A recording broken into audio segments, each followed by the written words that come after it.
Masarap talagang kumain pag may kasalo ka, no? May kausap ka. Di po ba?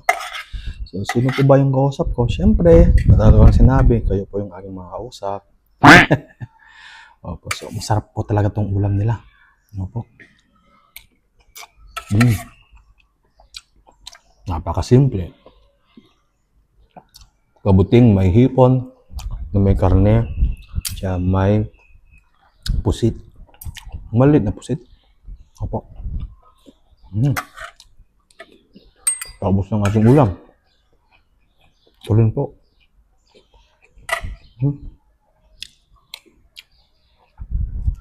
Wow. Itong steamed fish. Magkasarap-sarap. Paubos na tong ating kanin.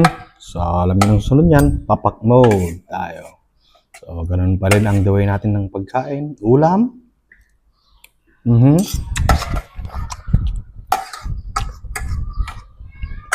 Kanin. Diba? Ulam. Yan.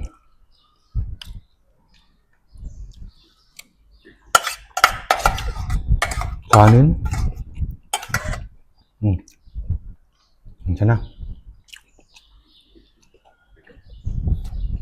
At itong pangatlong ulam, naubusan siya ng kanin. Kaya, papak ko na lang.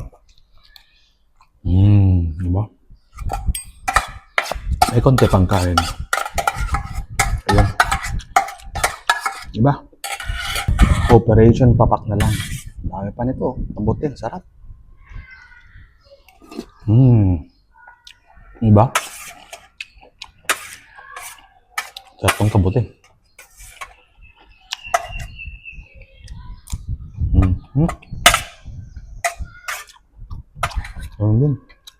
Ganun din dito.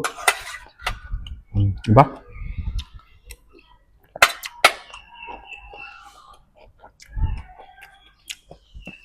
Sayang pag hindi naubos eh.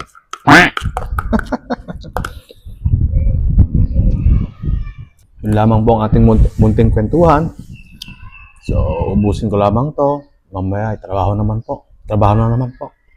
So, salamat po sa pagsama sa akin sa ating tanghalian ngayon. Po, hanggang sa susunod. Paalam.